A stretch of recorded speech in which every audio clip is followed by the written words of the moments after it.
Entonces, bueno, habíamos anunciado hoy que íbamos a hacer un directo, un poco improvisado, pero también es un directo para que, sobre todo las personas que nos ven, nos siguen, puedan preguntarnos, puedan hacer preguntas, pero siempre y cuando sean en relación a este tema, ¿no? En relación al milenio, la segunda venida, rapto secreto, cómo será la segunda venida, todo pues dentro de este contexto, ¿no? Entonces, el objetivo es, bueno, poder comentar, poder hablar, ver también, porque es, de hecho es de los primeros directos que hacemos aquí en Facebook, ver también qué aceptación tiene, porque bueno, hay otras plataformas que quizás tenemos más personas que nos siguen y es más, quizás más fácil, ¿no? Poder hacer directos de estas características, ¿no? Entonces, bueno, nosotros estamos aquí con Frederic, que es del Ministerio de FA Ministries. A él lo encontraréis sobre todo en YouTube. Así que si queréis conocer qué es lo que predica, sobre todo hablas bastante sobre victoria sobre el pecado. Sí, el mensaje de 1888, sobre todo. Sí, es un mensaje que se dio en 1888 sobre victoria sobre el pecado, cómo Cristo venció, ¿no?, la tentación, cómo nosotros también podemos alcanzar el carácter de Cristo y todo a través, pues, de nuestra naturaleza caída humana, ¿no? Entonces, lo podéis encontrar a Frederic, sobre todo, pues, en YouTube, en FA Ministries. Lo digo por si os queréis suscribir a su canal, lo podéis hacer, ¿de acuerdo? Así que, bueno, de momento no tenemos preguntas, así que, bueno, vamos a empezar hablando un poco en relación a la segunda venida, porque es un tema quizás que hay mucha confusión, ¿no? Es quizás un tema confuso en el sentido porque muchas personas dicen, a ver, segunda venida, pero antes de la segunda venida, ¿hay rapto secreto o no hay rapto secreto? Y entonces, bueno, genera pues quizás esa confusión, ¿no? Si realmente hay un rapto secreto, si no hay rapto secreto, si hay segunda venida, que la hay, el milenio, ¿no? Ese también es otro tema, ¿no? Sí, otro tema aparte. ¿Dónde Sí. será el milenio, no? Sí, sí, si es en la tierra o en el cielo. Sí, siempre es este debate, ¿no? Milenio, ¿en el cielo o en la tierra, no? Así que bueno, veo que la gente de momento no pregunta, quizás en otras plataformas la gente tiene más actividad, aquí quizás estáis oyendo a ver qué es lo que vamos a decir, ¿no? Entonces, hay que tener clara una cosa, y es que los discípulos, ninguno de ellos habló en relación a un rapto.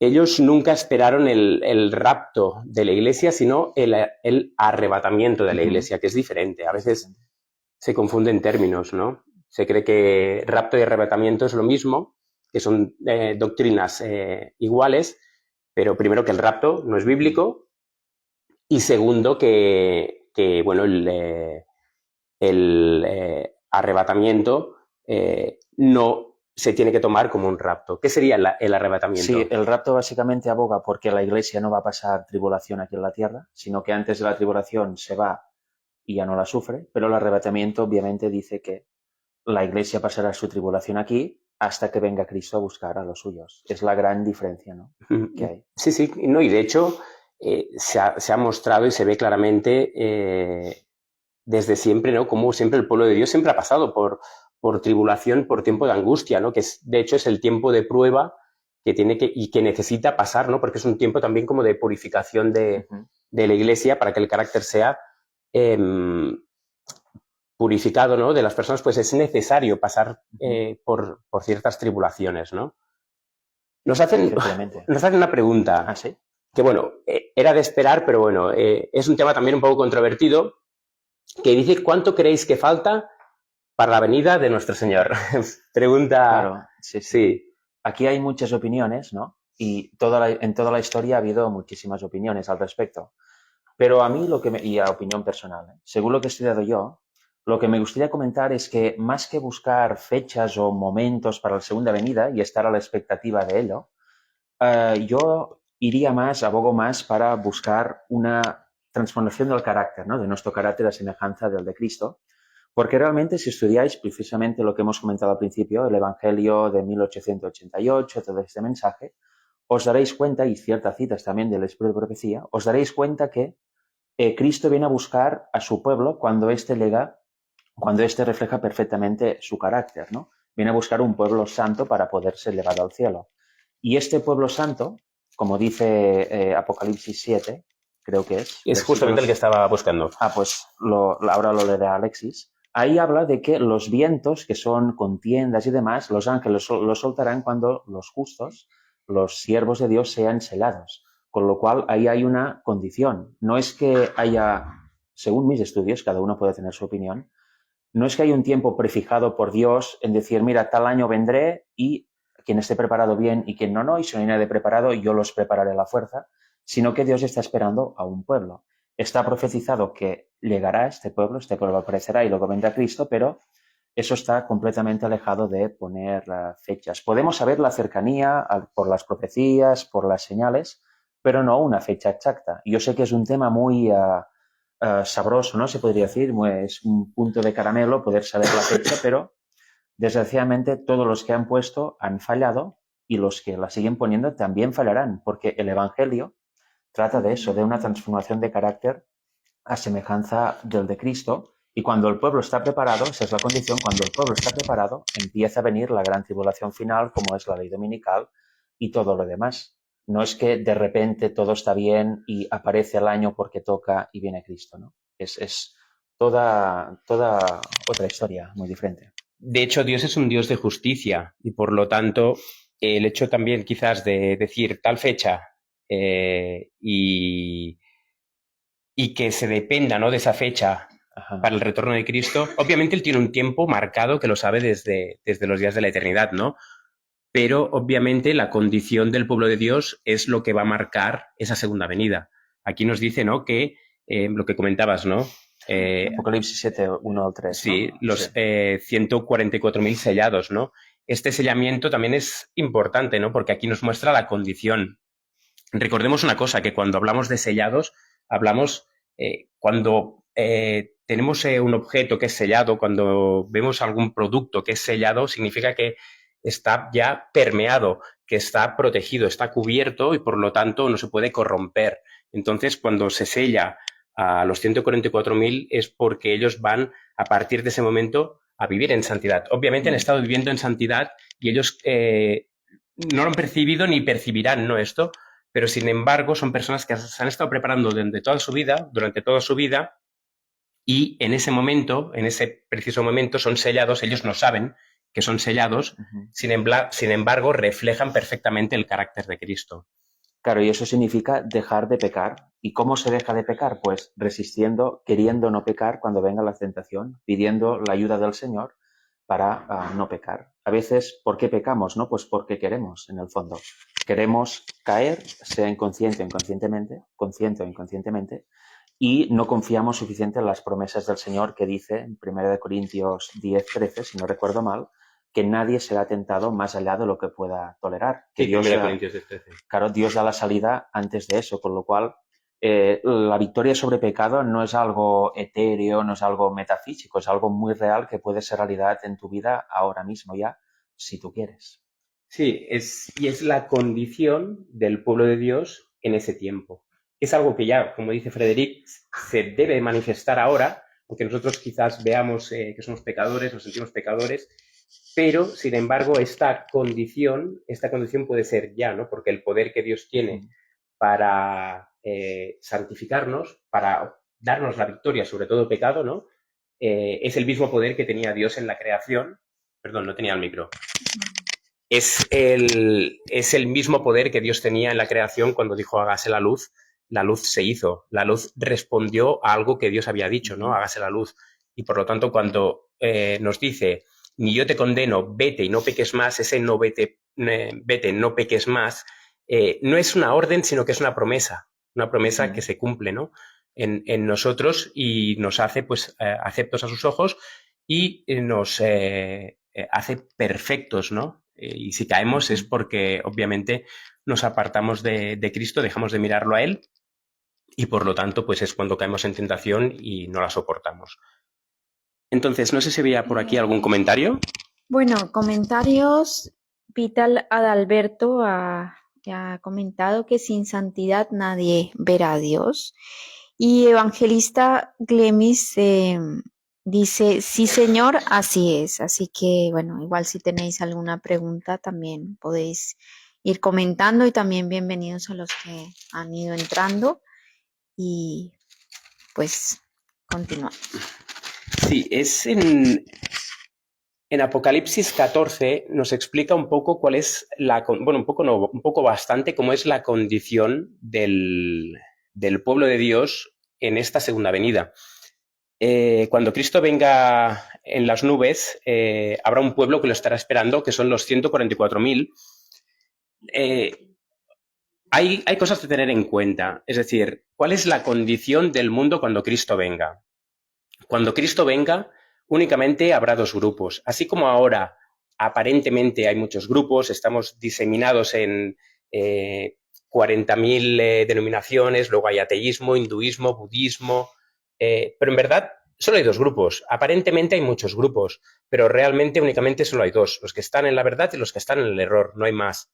Lo que pasa es que quizás ahora pues vemos más grises, vemos diferentes tonos, pero cuando Cristo venga a las nubes, y poco antes, se verá claramente delimitado o marcado estos dos grupos de personas, ¿no? Los que guardan los mandamientos de Dios, como dice en Apocalipsis 14:12, ¿no? Y tienen la fe de Jesús, y aquellos que reciben la marca de la bestia, aquellos que se conforman a los rudimentos del mundo, aquellos que siguen las enseñanzas del mundo y que no guardan la ley de Dios, ¿no? La característica del pueblo de Dios, una de las características principales del pueblo de Dios, o diríamos que es la principal, es que guardan los mandamientos de Dios, ¿no? Y que tienen la fe de Jesús. De hecho, en Apocalipsis 14:2 dice, aquí está la paciencia de los santos, los que guardan los mandamientos de Dios y la fe de Jesús. Efectivamente, son los que reciben esta mente divina de Cristo, que es la que habilita para dejar de pecar, ¿no? Este poder divino que Cristo nos da gracias a su victoria como hombre aquí en la tierra. Tenemos una pregunta de Marianela RP que dice, ¿la perfección es necesaria para salvarse? Sí, la perfección de carácter, eso es importante, no carne santa, como había algún grupo que predicaba, ¿no? Hace muchos años, y no sé si ahora hay alguno, pero la perfección de carácter es el requisito para salvación, obviamente, porque Cristo tuvo un carácter perfecto, jamás pecó, mejor dicho, ¿no? Jamás albergó ninguna tentación pecaminosa que hay en nuestra carne, las dejó subir a su mente, jamás hizo eso, con lo cual, como Él fue santo y lo hizo en nuestra misma carne pecaminosa, nos dio el ejemplo perfecto para poder resistir también la tentación y tener una vida como la de Él. O sea que sí, la perfección de carácter es requisito para ser salvo, aunque eso pueda chocar. Es interesante porque hablas de perfección de carácter, pero no hablas de perfección de cuerpo. No, ni perfeccionismo, cuidado. Ni perfeccionismo, sino la perfección de carácter. En 1 Corintios 15, en el versículo 51, Pablo hace una declaración que habla sobre la segunda venida y dice lo que va a suceder con los justos, ¿no? Con aquellas personas, con los 144.000 precisamente, los que estén ahí, más también otro grupo que va a ser la gran multitud que va a resucitar en la segunda venida. En la segunda venida, lo que decíamos, habrá dos grupos. Estarán los impíos, que son los que se manifiestan en Apocalipsis 6, últimos versículos, que dice, caed sobre nosotros las peñas, ¿no? Que luego podemos hablar sobre esto, ¿no? Y luego está el otro grupo, que son los 144.000, ¿no? A la pregunta que dice, ¿y quién podrá sostenerse en pie? Los 144.000 son aquellos que se van a sostener en pie, que van a guardar los mandamientos de Dios y van a tener la fe de Jesús, ¿no? El testimonio de Jesucristo. Cuando Cristo viene en las nubes, hay una resurrección de los muertos, que es la que aquí Pablo nos habla, que es la resurrección de los justos de todas las épocas, desde Adán, o desde el primer mártir, la primera persona que murió, en este caso pues sería Abel, hasta el último mártir en Cristo que muere en ese tiempo de tribulación por el cual la iglesia va a pasar y va a sufrir. Dice así, he aquí, en el versículo 51 de 1 Corintios 15, he aquí, os digo un misterio. Dice, no todos dormiremos, está diciendo no todos moriremos, ¿no? Pero todos seremos transformados. Esto es interesante porque dice no todos dormiremos. Ya nos está diciendo que realmente va a haber un grupo que no va a pasar por la experiencia de la muerte. A veces tenemos el concepto de que todos los humanos vamos a morir, pero primero todos los humanos no han muerto, y quizás eso será chocante para algunos, pero realmente hay 2 personas que sabemos por las escrituras, y creemos que son las únicas, que no han pasado por la experiencia de la muerte. Una es Enoc, séptimo desde Adán, ¿no? Que pasó, fue traspuesto, ¿no? Del cielo a la tierra. Dice que andó, ¿no? Anduvo con Dios y fue llevado. Y el otro caso que conocemos es Elías, el cual fue llevado pues con un carro de fuego. Son los 2 únicos casos que de hecho son personas o son seres, ¿no? Humanos que tipifican a estos 144.000, los cuales no pasarán por la muerte, y aquellos de los que Pablo, pues aquí dice, he aquí os digo un misterio, no todos dormiremos, ¿no? Pero dice que todos seremos transformados, que eso es lo que tú comentabas, ¿no? ¿Esa transformación qué es? ¿Es transformación de carácter o es transformación física en este caso? Claro, eso es transformación física. El cuerpo, nuestra carne sí que se transforma cuando viene Jesús, pero no el carácter. El carácter es la obra que tenemos en esta vida, al transformarlo a semejanza del de Cristo. El cuerpo, sí, esta carne es la que nos vamos a elevar toda nuestra vida. Cuando venga Jesús la transforma, pero el carácter no. Mucha gente, y muy sinceramente seguramente, la mayoría del cristianismo cree que cuando venga Jesús transforma el cuerpo entero, carne y también el carácter. Pero no es así, porque aquí además en el contexto está hablando de los cuerpos. El cuerpo es nuestra carne, nuestro cuerpo físico, ¿no?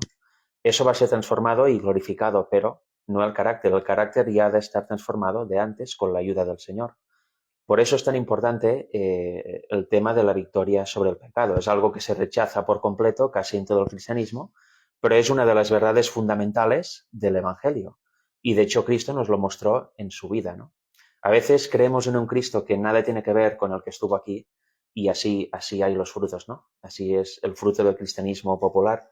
Pero cuando se cree en el Cristo de la Biblia, ves a un Cristo totalmente diferente al que te han explicado seguramente a nivel más casual en la mayoría de iglesias.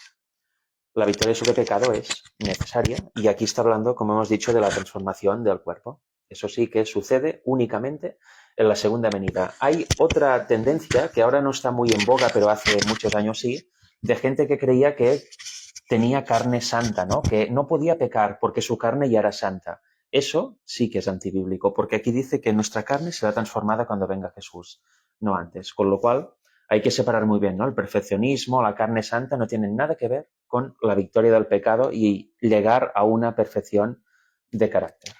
Luego leeremos algunos versículos en relación a victoria sobre el pecado, porque esa es la condición del pueblo de Dios, ¿no? Ahora y en el tiempo del fin. No es algo que se extrapola únicamente o que tiene que ver con el tiempo del fin, sino que es algo que Dios ha establecido desde que hubo pecado. Una vez entró el pecado, pues el hombre podía obtener victoria. De hecho, Job se lo conoce, ¿no?, como varón justo delante de Dios, ¿no?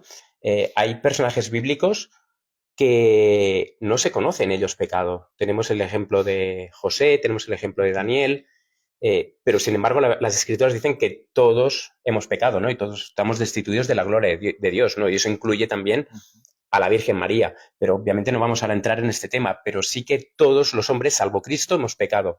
Pero sin embargo, esta santidad de carácter, pocos hombres la han conseguido, aquellos que nos menciona la Biblia.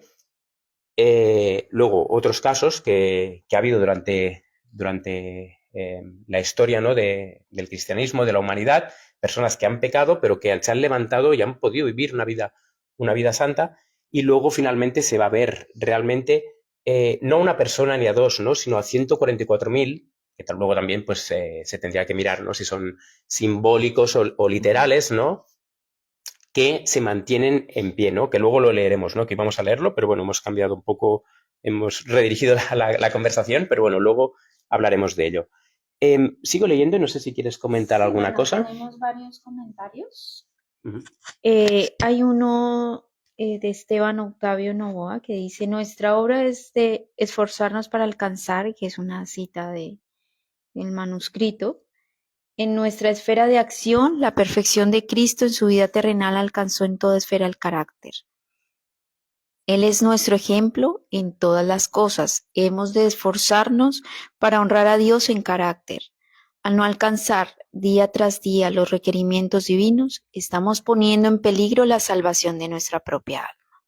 Eso está en el manuscrito 48 de 1902. Y Mono León Pérez dice, la perfección no es un requisito para la salvación. La Biblia nos enseña que la salvación es por gracia a través de la fe en Jesucristo, no por nuestras propias obras o perfección. Esto cita Efesios 2, 8 al 9 y dice, porque por gracia sois salvos por medio de la fe, y esto no de vosotros, pues es don de Dios, no por obras, para que nadie se gloríe.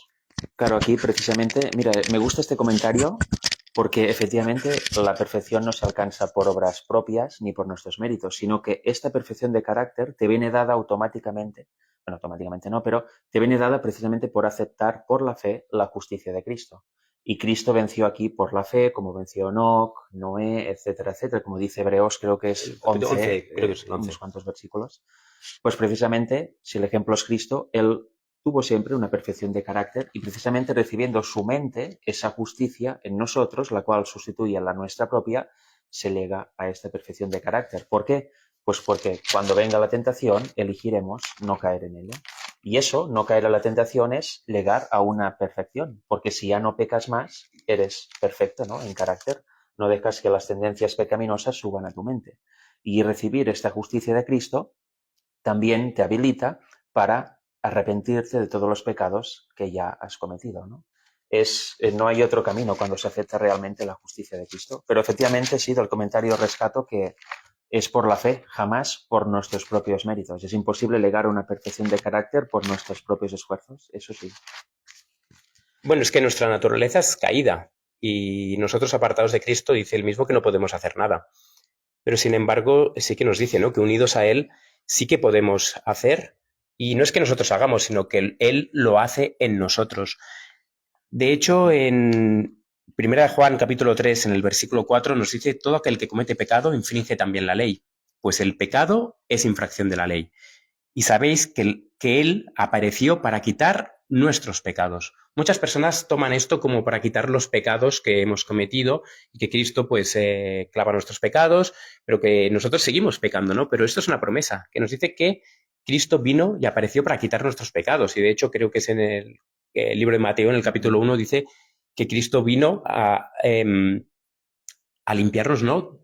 O a salvarnos, ¿no?, de nuestros pecados, no en nuestros pecados. Y también dice que vino, ¿cómo dice el versículo? A deshacer, ¿no? Dice que vino a deshacer las obras del diablo. No se está refiriendo a deshacer las obras del diablo.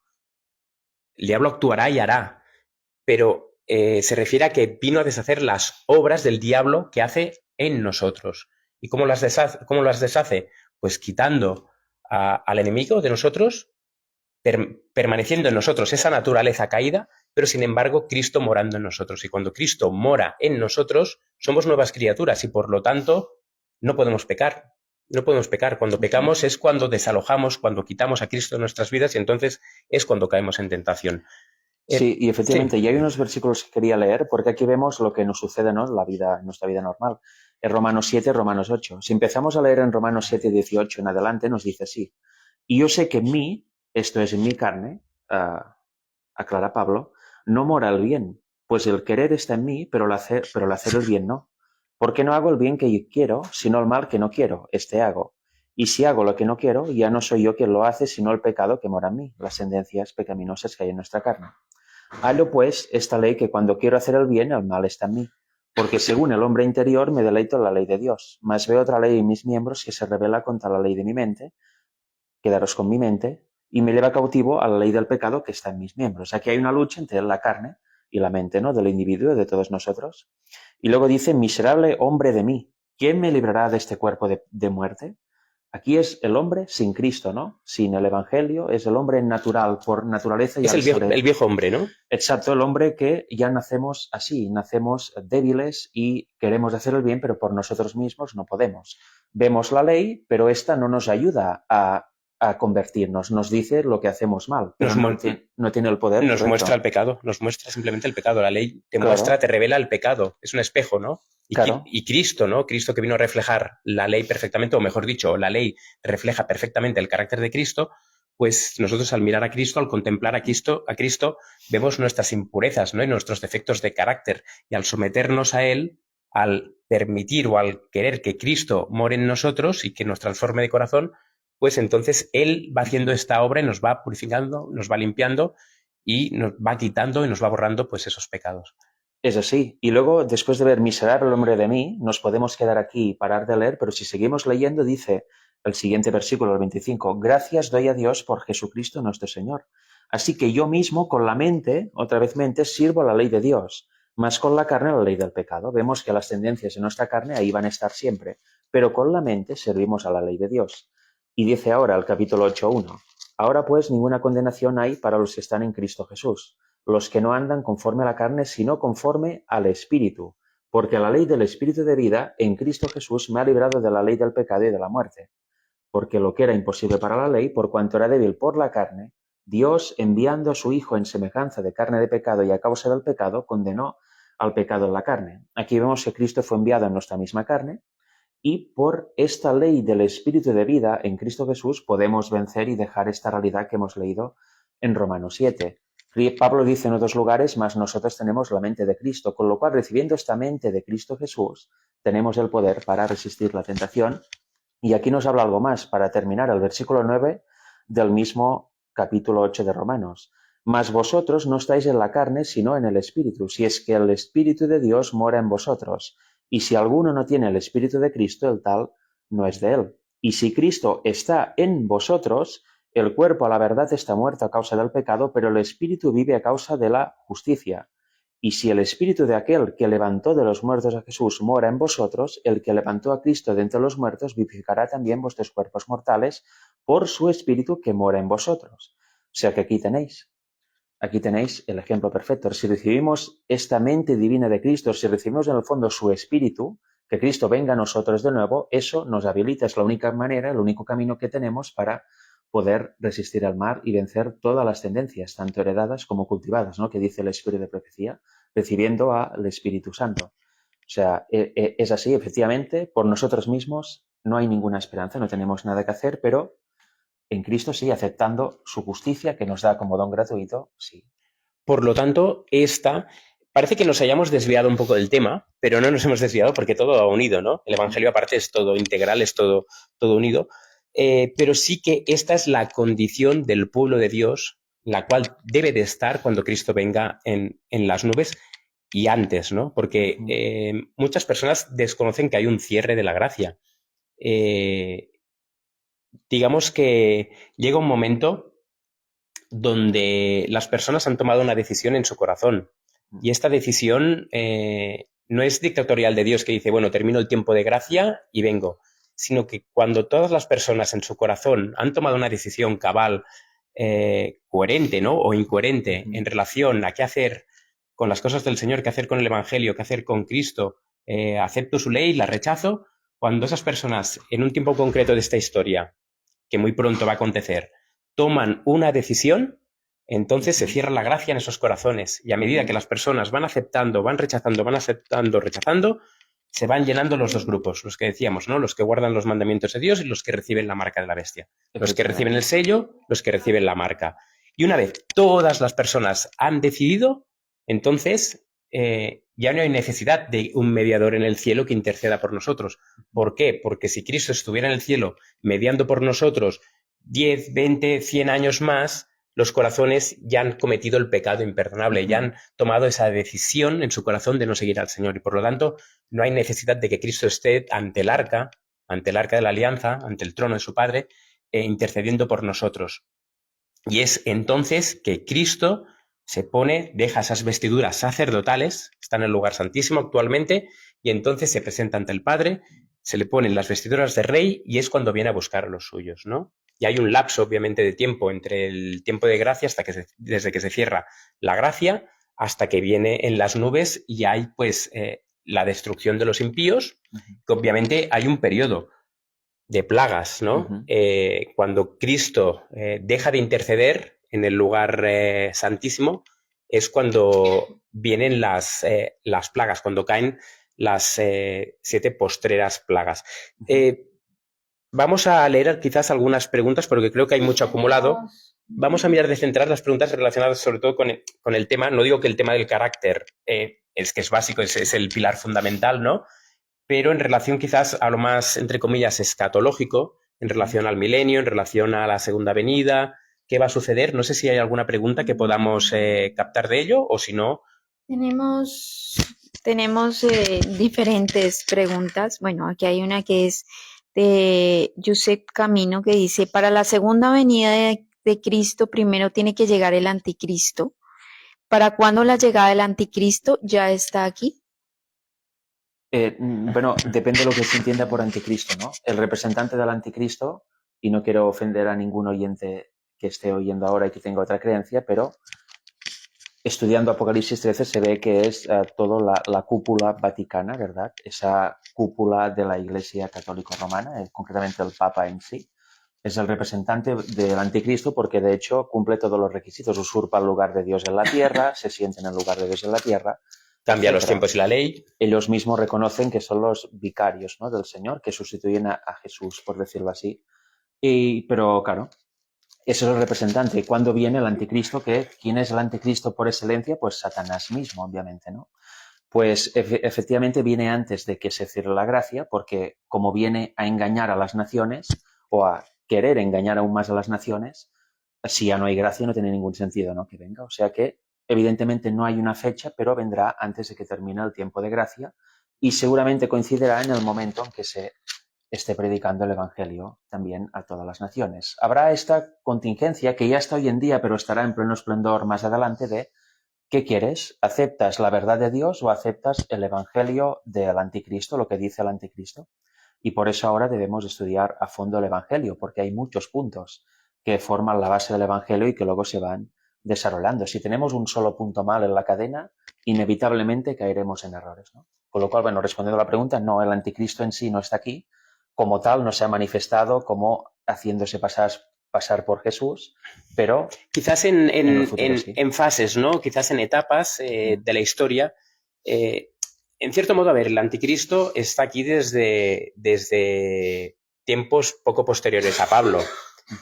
Se manifestó, ¿no?, en un poder que Federico comentaba, ¿no?, que es el papado, que cambió los tiempos y la ley, persiguió a los santos del Altísimo, no dice a los santos del Altísimo quebrantará.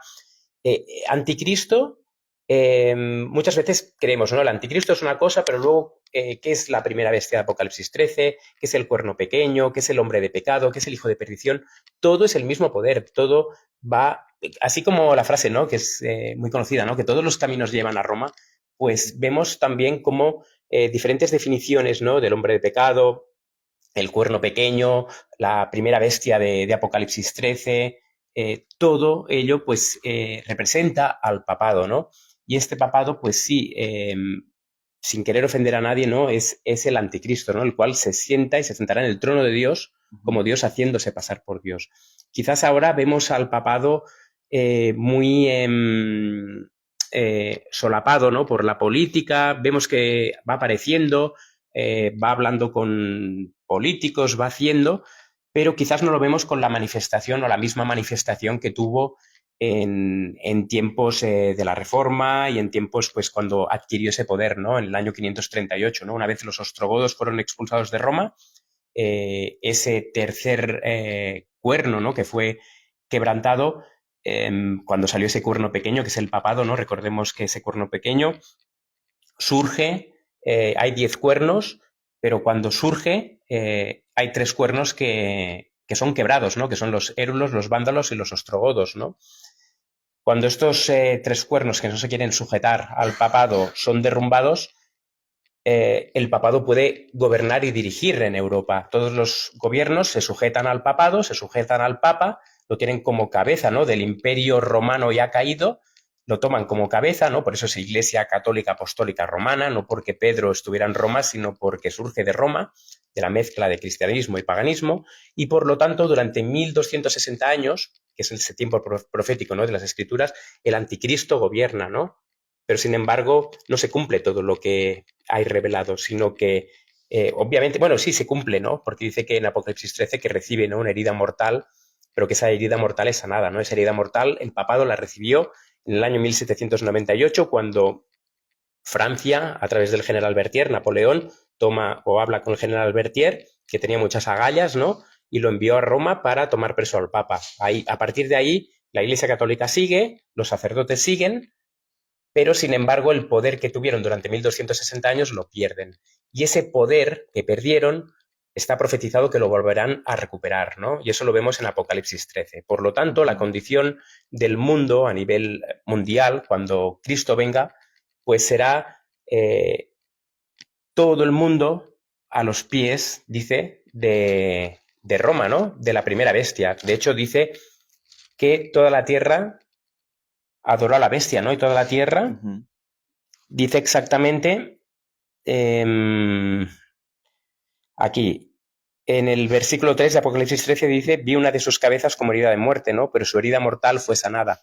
Este sanamiento empezó en 1927, puede ser con... Sí, con el devolver los terrenos del Vaticano. Devolver los terrenos al Vaticano, al papado, ¿no? Donde tenga una tierra para gobernar, pero obviamente lo que necesita es poder dirigir a los gobiernos, ¿no? Algo que ya hacía en el pasado lo va a volver a repetir y lo va a hacer, ¿no? Entonces, cuando este mundo, cuando se manifieste, ¿no?, el anticristo, en el sentido que va a tener autoridad sobre las naciones, ahora la tiene, pero digamos que en cierto modo aún no se ha manifestado eso, pero cuando se manifieste de aquí a poco, entonces vamos a saber lo que fue el pasado se va a repetir ahora en el futuro, ¿no? Entonces se van a promulgar leyes de carácter civil religioso en los cuales pues los cristianos genuinos que guardan los mandamientos de Dios y tienen la fe de Jesús van a ser perseguidos. Sí, no sé si... había más comentarios, ¿será? Sí, hay muchos comentarios. Sí, sí. Si quieres leer alguno así concreto. Sí, bueno, podemos seguir comentando un poco en relación a la segunda venida, ¿no? Vamos a centrarnos un poco en la segunda venida, porque de hecho el tema trata sobre esto, ¿sí? ¿Tienes una pregunta? Bueno, la transformación de Primera de Corintios 15 es hacia un cuerpo espiritual, dice Pablo. Esto lo ha dicho Gabriel Díaz. No sé qué tenéis para... Bueno, no, habla de una naturaleza, ¿no? Dice que lo corruptible, nuestro cuerpo que es corruptible, es mortal, enfermamos, a la vez también nuestra naturaleza es tendencia hacia el pecado, es decir, nosotros apartados de Cristo siempre vamos a tender hacia lo malo. Muchas personas quizás dirán, no, pero yo conozco a personas que es buena persona, ¿no? Y no negamos que quizás tenga buenas intenciones y demás, ¿no? Pero si realmente esa persona es buena, entre comillas, es porque Cristo está trabajando en su corazón. Y eso lo vamos a ver cuando se cierre el tiempo de la gracia. Cuando se cierre el tiempo de la gracia y Cristo no interceda por nosotros, cuando esa gracia que nos da también para obtener victoria, sobre todo pecado, sea quitada, entonces se va a ver realmente la naturaleza del pecado y la naturaleza del hombre apartado de Dios. Y eso lo vamos a ver precisamente pues con los impíos, ¿no? Los cuales ya no tendrán el Espíritu Santo, ¿no?, que los refrene, no estará el Espíritu de Cristo en ellos. Tampoco tendrán a todos los ángeles colaborando, ¿no?, en esta obra redentiva, sino que simplemente los ángeles se irán al cielo de aquellas personas que no han querido sujetarse a Dios, que no han querido escuchar sus llamados, y por lo tanto vamos a ver un grupo de personas que tienen el Espíritu de Dios y otro grupo de personas que tienen el Espíritu de Satanás. Tiene ángeles de Satanás que los rodea y son como ángeles caídos, son como demonios y serán personas que, por eso la condición del mundo va a ser como en los días de Noé, que en los días de Noé dice que todo designio y todo pensamiento del hombre era de continuo solamente el mal. Por lo tanto, esta condición que vimos o que se ve en tiempos anteriores al diluvio, que es un símbolo de la segunda venida, o de, bueno, el cierre de la gracia, segunda venida también, va a ser la condición que va a tener el mundo que no ha querido sujetarse a Dios. Donde todos sus pensamientos, todas sus acciones, todos sus motivos siempre serán hacia el mal. Por lo tanto, tenemos ejemplos Sodoma y Gomorra, tenemos la condición quizás de Egipto antes de que cayeran las plagas y la condición del mundo, obviamente, antes de que cayera el diluvio. Bueno, acá también tenemos personas que nos desean el feliz sábado. Feliz sábado para ustedes también. Otras personas que están comentando, sobre todo un poco, y nos preguntan qué es el rapto secreto.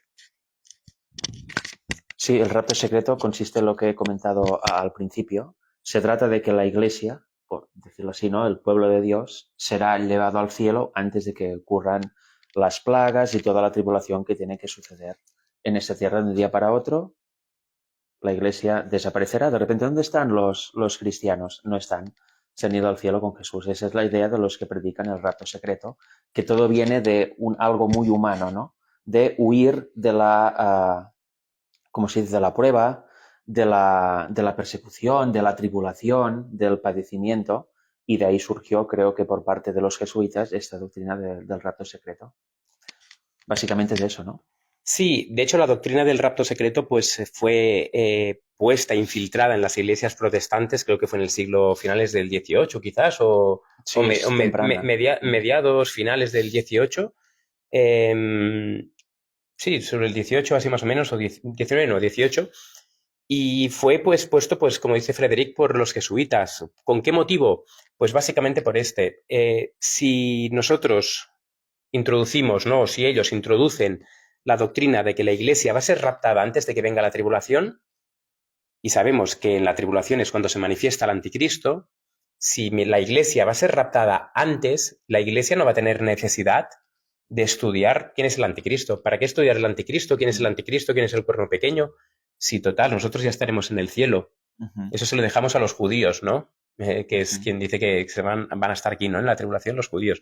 Esos 144.000, ¿no? Se dice que son judíos, pero en verdad son judíos de corazón, no de consanguinidad.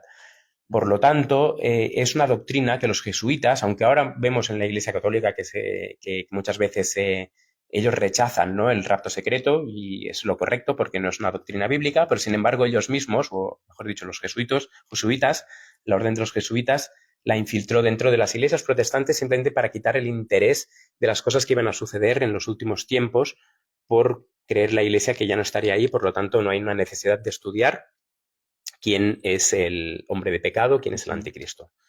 Para básicamente no identificarlo con el papado, ¿no? Entonces es una manera de esconder esa verdad y que no haya ese interés para estudiarlo.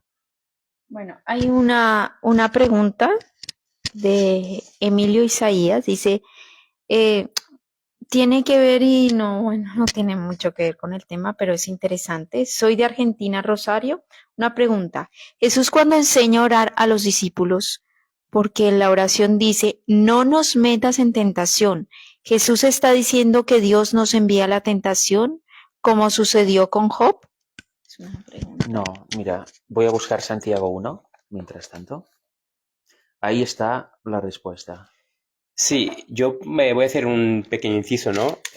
Muchas veces cuando dice que Dios envía es porque Dios permite algo. Es decir, Dios no envía la tentación, Dios no endurece el corazón del faraón. Sin embargo, nos encontramos en las Escrituras, en el libro de Éxodo, que nos dice que Dios endureció el corazón del faraón. Sin embargo, sabemos que Dios no endureció el corazón de faraón, sino que fue el faraón por sus propias decisiones que lo endureció, pero como la Biblia también, o los escritores de la Biblia intentan mostrar la potestad y la autoridad que tiene Dios, es como decir que Dios permite eso, y al permitirle se le atribuye, ¿no? Se le atribuye como si él mismo lo hiciera, pero él no lo hace.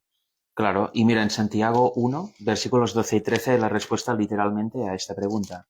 Dice, bienaventurados, Santiago 1, 12, bienaventurado el varón que soporta la tentación, porque cuando hubiere sido probado recibirá la corona de vida que el Señor ha prometido a los que le aman. Y ahora el 13 es la respuesta directa.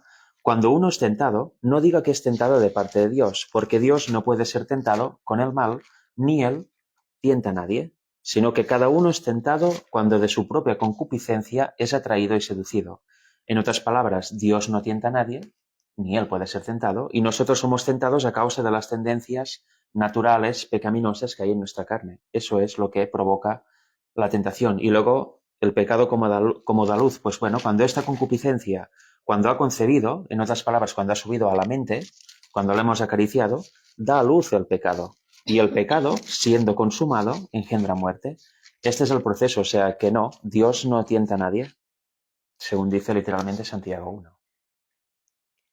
Sí, y ya para terminar con este punto, ¿no? En Segunda de Tesalonicenses, en el capítulo 2, dice, hablando, ¿no? Pues de la segunda venida, dice, porque ya está en acción el misterio de iniquidad, ¿no? Bueno, aquí está hablando en tiempos de Pablo, ¿no? Que decía que ya está en acción ese misterio de iniquidad, solo que hay quien al presente lo detiene, ¿no? Roma pagana, Roma imperial, estaba deteniendo el siguiente poder que se iba a levantar, que era el papado. Y dice hasta que él a su vez se ha quitado en medio, ¿no? Por lo tanto, sabemos que lo que es el papado no va a perdurar para siempre. Y dice, y entonces se manifestará aquel inicuo a quien el Señor matará con el espíritu de su boca y destruirá con el resplandor de su venida, la segunda venida, ¿no? Inicuo cuyo advenimiento es por obra de Satanás. Dice, con gran poder y señales y prodigios mentirosos y con todo engaño de iniquidad para los que se pierden. Dice, por cuanto no recibieron el amor de la verdad para ser salvos. Y ahora aquí viene el punto que quería enfatizar, que dice, por esto Dios les envía un poder engañoso. Dios no envía mentiras, Dios no envía engaños. Aquí lo que está diciendo es que Dios permite, ¿no? Permite, es decir, por su propia concupiscencia de los corazones de esas personas, de sus mentes pervertidas, Dios los deja su libre albedrío Se y aparta de ellos. se aparta de ellos y permite pues que el enemigo introduzca pues todo tipo de engaños, ¿no? Y dice para que crean la mentira, a fin de que sean condenados todos los que no creyeron a la verdad, sino que se complacieron en la injusticia, ¿no? Eso es el pecado imperdonable. El pecado contra el espíritu es cuando has rechazado toda opción de arrepentimiento y no quieres arrepentirte de nada y sigues en tus propios caminos. Al final llegas a un punto en que ya no hay nada que hacer y te has endurecido tanto que Dios ya no puede trabajar más en ti porque no hay solución. Vale. Juan Troncoso Muñoz hablan de rapto y la reuteración de 1000 años en el cielo o en la tierra, porque en la misma Biblia dice, ni cuerpo ni sangre poseerán el reino de los cielos. Sí, a ver, hablan de rapto y la restauración es de 1000 años en el cielo o en la tierra, ¿no? Ese es también el punto que queríamos tocar, ¿no? Sí. Vayamos por partes, ¿no? Este, a mi modo de entender, es un tema súper importante, ¿no? ¿Dónde es el milenio? A veces la gente dirá, ¿qué más da? ¿Dónde es? Si en el cielo o en la tierra. Yo lo que quiero es estar con Cristo. Pero es muy importante saber, conocer a través de las Escrituras, que por eso Dios lo dejó revelado, si el milenio es en la tierra o es en el cielo. La diferencia está básicamente es que antes de que Cristo venga en las nubes, tiene que venir aquel inicuo, ¿no? Cuyo corazón... Es cierto que dice que por obra de Satanás, pero también sabemos que se presentarán falsos cristos y falsos profetas, ¿no? Y uno de estos falsos cristos, aquel que quiso tomar el lugar de Cristo, que es Satanás, se va a presentar aquí en la tierra haciéndose pasar por Cristo, ¿no? Vendrá con sus ángeles, que no son santos, pero vendrá con ellos como un ángel de luz, así como se le presentó a Cristo. Y se presentará aquí, a esta tierra, y vendrá y tocará pie a esta tierra. Y reinará en ella o querrá reinar en ella 1000 años. Pero Dios no lo va a permitir, porque Dios va a venir Cristo, ¿no? En la gloria del Padre. Y entonces todas las personas que han creído a ese falso Mesías, entonces todas aquellas personas que vean que la persona que ha venido, ese ser, no es Cristo, sino que es Satanás, entonces se van a dar cuenta, ¿no? Pero va a ser tarde, ¿no? Han sido... Bueno, pues se van a dar cuenta que han creído un error, ¿no? Pero sin embargo tampoco habrán querido, no tendrán ese deseo de cambiar, ¿no? Sí. No, y pensaba, para entrar un poquito en el tema del milenio, porque yo he visto, no he participado nunca en ninguna porque nunca participo ni en debates ni nada por el estilo, pero sí que he visto discusiones entre personas de unos que creen que el milenio será en la tierra y otros en el cielo, y sobre todo por parte de la gente que cree que el milenio será en la tierra, aportan multitud de textos bíblicos del Antiguo Testamento, Isaías, Jeremías, etcétera. Pero para aliviar un poco el tema, claro, lo primero que hay que preguntarse si se vive aquí en la Tierra durante 1000 años es cómo estará esta Tierra, cómo será la Tierra en qué condiciones, periodo, ¿no? En qué condiciones estará. Y viendo eso, aprenderemos si el milenio será la Tierra o no. No voy a leer todo el capítulo 16 de Apocalipsis, pero ahí habla de las plagas, que es justo antes de la segunda venida de Jesús. De hecho, en la séptima es cuando viene Jesús, ¿no? La plaga del granizo, ya viene Jesús y hay el gran terremoto final. Pero para resumir, mirad, primero, la primera plaga, una úlcera maligna sobre los hombres que tenían la marca de la bestia, de los impíos, no del pueblo de Dios. El segundo ángel derramó una copa sobre el mar, luego los ríos, y estos se convirtieron en sangre. Por lo tanto, el agua ya no se podrá beber y el mar también desaparecerá, o sea, con todos los animales que hay dentro, porque beber sangre o vivir en un medio de sangre no es lo que hace. Y recordemos que Dios ha creado pues una cadena, ¿no? En cuanto a los animales, y si ya por una especie que desaparezca ya este mundo se vuelve pues una hecatombe, imaginemos pues si todos los peces del mar desaparecen, ¿no? O son muertos porque no pueden vivir en sangre. Y la propia agua que bebemos, que sería el agua dulce de los ríos y demás, tampoco. Luego, el sol quemará con gran calor. Caray, si el sol crema con gran calor, si ahora ya estamos viendo que cuando hace mucho calor o el sol quema más que antes, ya sufrimos, ¿cómo será cuando queme con gran calor? No es un lugar idóneo para la vida, ¿no? Que se diga, al menos. Luego, quinto, bueno, aquí hay tinieblas en el reino de la bestia. Luego es el gran río Éufrates, ¿no? Que se seca lo que se denomina toda la zona de Turquía para ir a la batalla de Armagedón. Y finalmente hay un gran granizo y un terremoto tremendo, las islas se van de su lugar, etcétera, etcétera.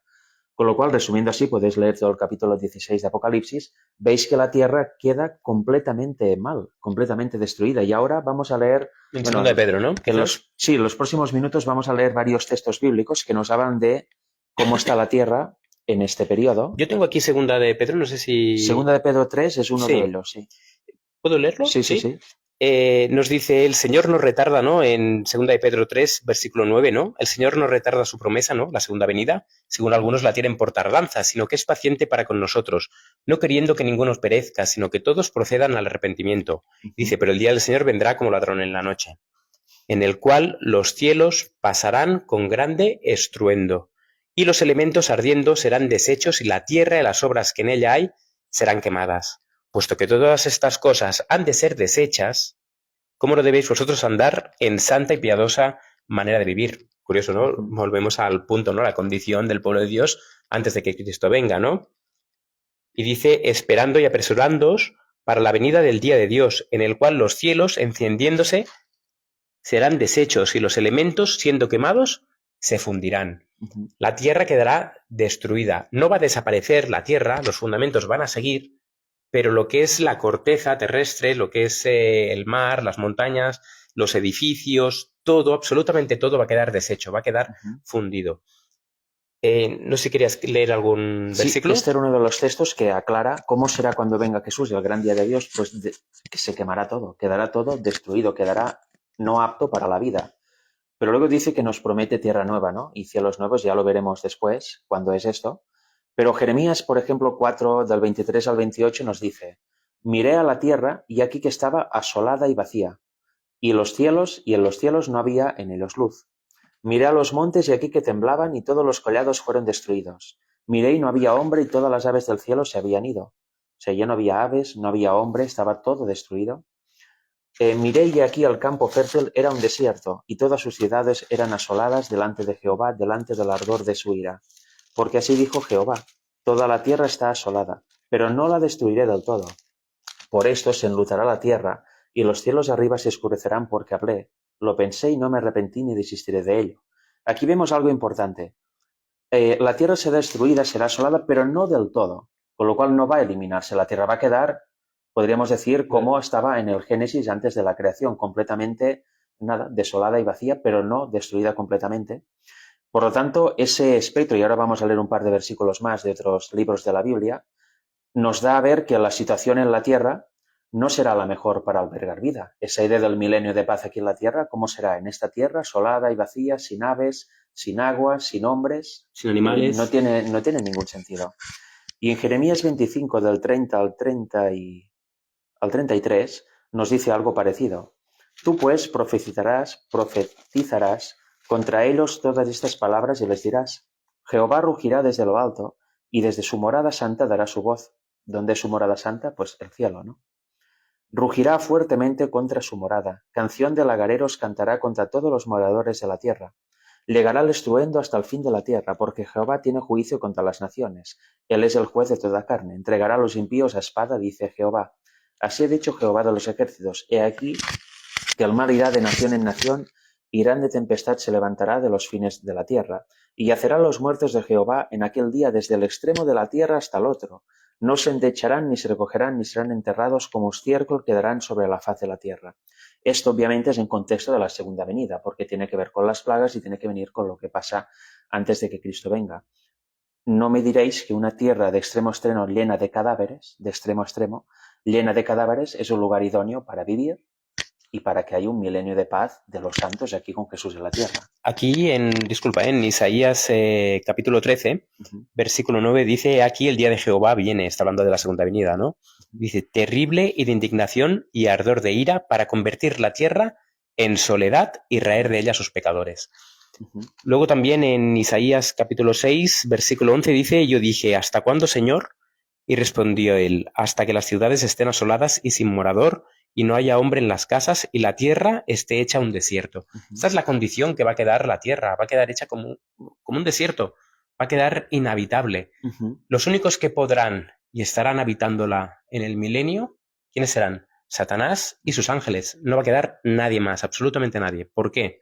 Ujú. Unos serán llevados al cielo, ¿no? Que ahora leeremos algún versículo. Ahora iremos a Apocalipsis para leer dónde es el milenio. Hay muchos en más realidad, ¿no? versículos que dice que la tierra va a quedar asolada, va a quedar vacía, destruida.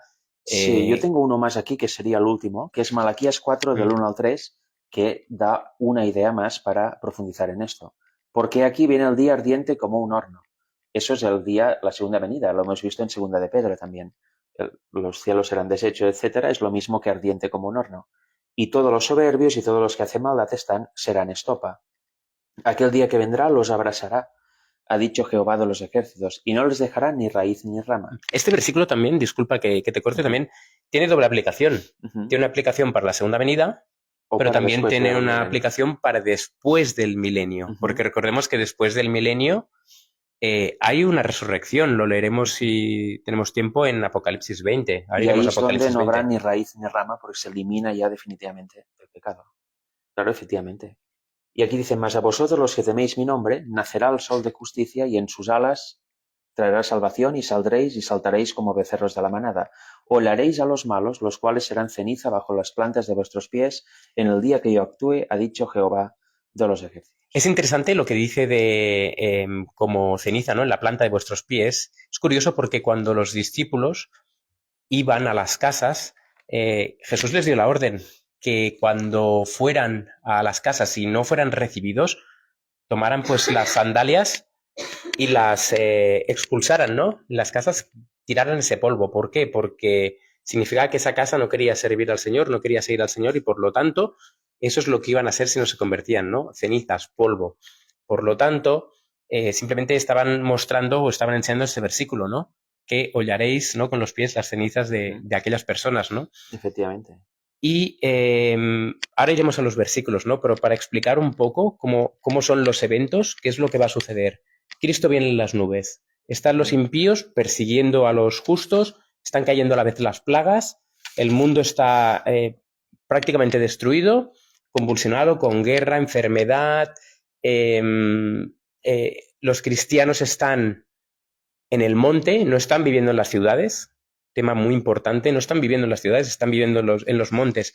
Eso lo sabemos porque en Apocalipsis, capítulo 7, justamente, ¿por qué hacen esta declaración los impíos cuando Cristo viene en las nubes? Dice así: y el cielo se desvaneció, ¿no? Eso es en la segunda venida, como un pergamino que se enrolla, ¿no? Entiendo que es como una espiral, ¿no? Así.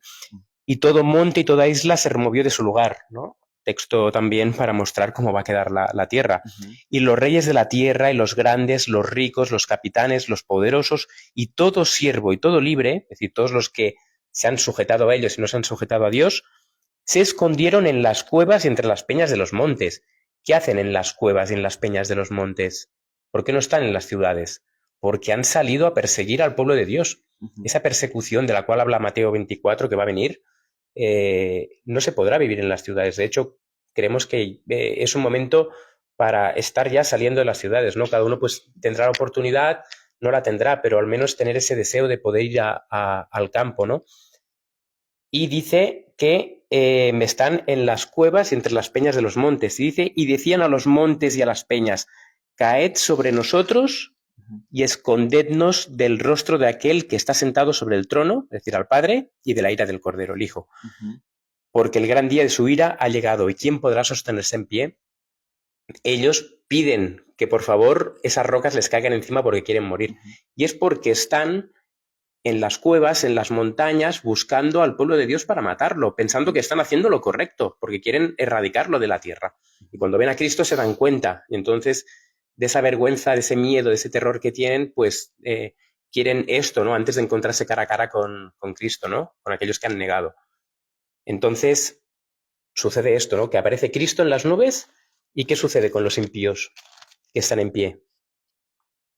Son destruidos. Son destruidos completamente. Son consumidos por la presencia de Cristo viniendo en la gloria del Padre. ¿Por qué? Porque tienen pecado. ¿Por qué los justos no son consumidos? Es curioso, ¿no? Los justos no son consumidos con la venida del Señor, sino que son consumidos los impíos. ¿Por qué? Porque el pecado puesto delante de la presencia del Señor es como fuego, es como se enciende y son completamente destruidos.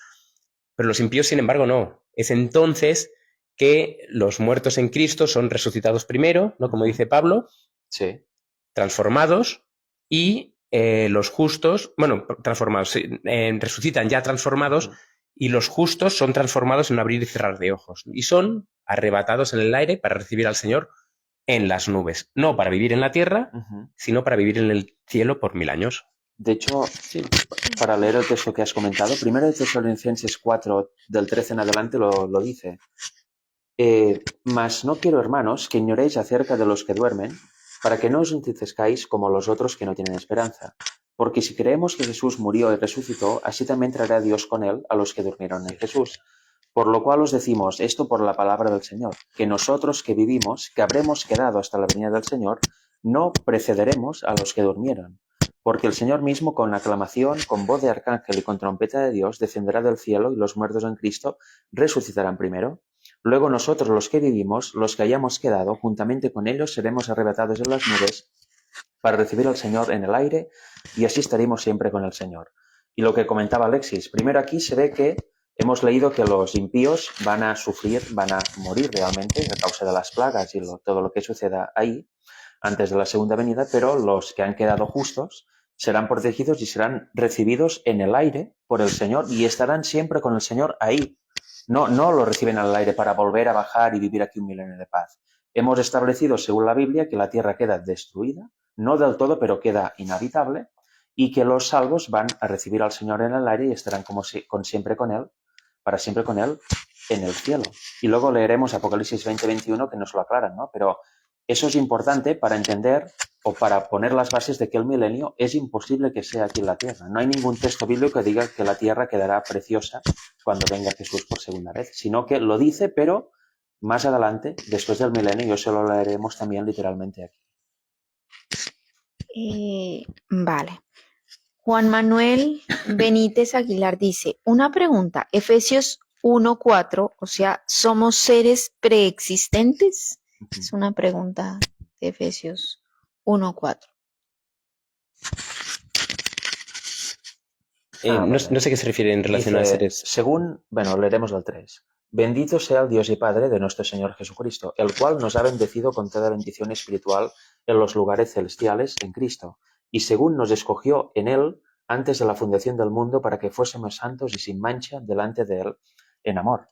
Realmente, y eso también está en Apocalipsis, no recuerdo ahora el versículo, evidentemente, incluso dice Apocalipsis, los que predestinó de antemano. Pero eso quiere decir que algunas personas son predestinadas y otras no, porque hemos visto que la Biblia dice que unos son salvos y otros no. Con lo cual, si hay una predestinación como se puede entender tal cual, quiere decir que Dios hace acepción de personas, lo cual la propia Biblia niega. Y diría, bueno, a eso seleccionó y a los otros no. Si hay predestinación, una persona que sea elegida para ser salva, ya da igual lo que haga en su vida, porque haga lo que haga, está predestinada por el mismo Señor para ser salva. Y otra, que sea predestinada para no ser salva, Entonces, por mucho que quiera y anhele servir al Señor Jesús, nunca podrá ser salvo, porque Dios así lo habría establecido. ¿Veis que es un evangelio que no tiene nada que ver con lo que dice la Biblia?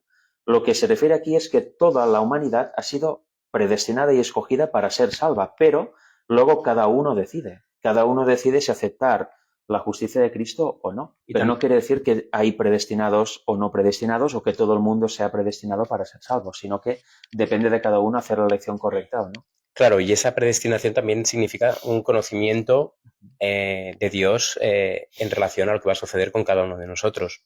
Es decir, Él ya sabe quién se va a salvar y quién se va a perder. Pero, sin embargo, Él actúa igual. Él no hace acepción de personas, ¿no? Sino que la misma oportunidad que le dio a los 11 discípulos se le dio a Judas, sabiendo que se iba a perder. Pero, sin embargo, le dio todo el amor y todo pues el cariño que pudo y bueno, sí que es cierto que dice que lo recibió fríamente, pero porque sabía, ¿no?, quién era y que este lo iba a entregar, ¿no? Pero sin embargo, pues las oportunidades las tuvo, ¿no? Y por lo tanto, esa predestinación también es una manera de decir que Dios ya conoce y sabe quién se va a salvar y quién se va a perder, ¿no? Y gracias a Dios, pues nadie sabe quién se va a salvar y quién se va a perder, salvo los casos que nos menciona en las Escrituras. No sé si leemos Apocalipsis 20 un poco. Sí, unos versículos del 20 y del 21 para aclarar lo que sucede en el milenio y después del milenio, ¿no? Pero no sé si antes hay alguna pregunta más o algún tema. Bueno, sí, me preguntan. Bueno, Vital Adalberto hace una pregunta. ¿Habéis estudiado la unión de los versículos de la Biblia de Oseas 6:1 al 3 y de Segunda de Pedro 3:8? Si lo habéis estudiado, ¿qué opináis? ¿Habéis estudiado la idea de Dios sobre los 6.000 años de pecado? Sí, son los versículos típicos, sí, sí. Yo los estudié hace años, de hecho incluso los prediqué hace años, me acuerdo, o sea, 6 del 1 al 3, inolvidable, y Segunda de Pedro 3:8. Más o amados, ¿no? No ignoréis esto. Exacto, no es que un día es como 1000 años y 1000 años como un día para Dios, pero bueno, volvemos a lo mismo, ¿no? Volvemos a lo mismo, porque ya bueno, claro, quizá no todo el mundo ha entrado desde el principio. ¿De qué depende que venga Jesús? Pues según está escrito, de hecho hay muchas citas del Espíritu de Profecía, que dicen que si el pueblo hubiera hecho su trabajo, Cristo ya habría venido hace muchísimo, ya en 1800 y pico, 1900, con lo cual la pregunta es ¿por qué estamos aquí aún? No tengo las citas a mano ahora, no recuerdo exactamente qué dicen, pero sí que recuerdo una que está en Palabras de Vida del Gran Maestro, página 47, que eso es al final del tercer capítulo de dicho libro, que dice que Cristo espera anhelantemente que su pueblo, su iglesia, refleje perfectamente su carácter para venirlos a buscar como suyos. Con lo cual, ¿cómo se cuadra un teórico tiempo específico, en este caso de 6.000 años, comentaba la persona que ha escrito, y esta semicondicionalidad de la profecía de que, bueno, cuando el pueblo está preparado, que lo estará, porque así lo dice la Biblia, vendrá Jesús a buscarlos. ¿Cómo se junta todo eso? Pues bueno, si, como habláis de 6.000 años, imagino que habréis leído las múltiples citas del Espíritu de Profecía, que habla de 6.000 años, pero si os fijáis, nunca dice específicamente que vendrá al término de los 6.000 años, en cambio sí que dice taxativamente lo que acabo de comentar, ¿no? Que muestra esta semicondicionalidad del pueblo, el trabajo del pueblo para que Cristo venga.